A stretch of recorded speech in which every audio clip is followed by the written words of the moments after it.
Appreciate, Maher, you putting us together here today, and hopefully we'll be able to have a good chat with one another and maybe come up with some good action items.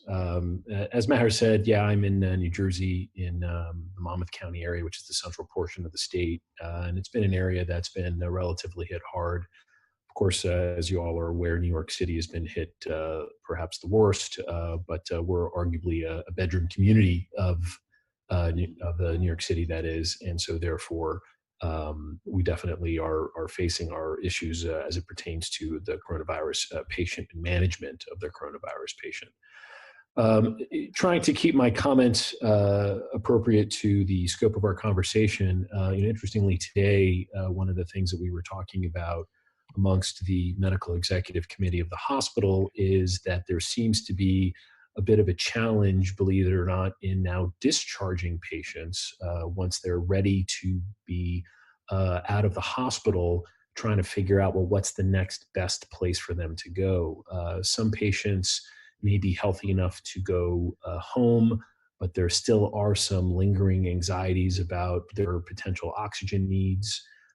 There are some heightened anxieties as of recent related to bleeding in the management of the COVID patient, otherwise, related to coagulopathy, which is the clinical term for bleeding problems.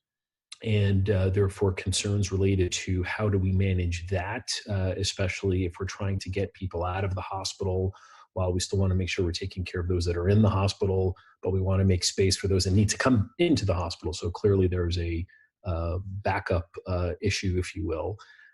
Similarly, there is issues expressed today about the concern of wanting to transition a subset of people to rehab-oriented facilities or not necessarily nursing homes per se, but some sort of a subacute care facility. And as you all may be aware, that population of people are most susceptible, arguably, to COVID. A lot of facilities have become full of COVID patients.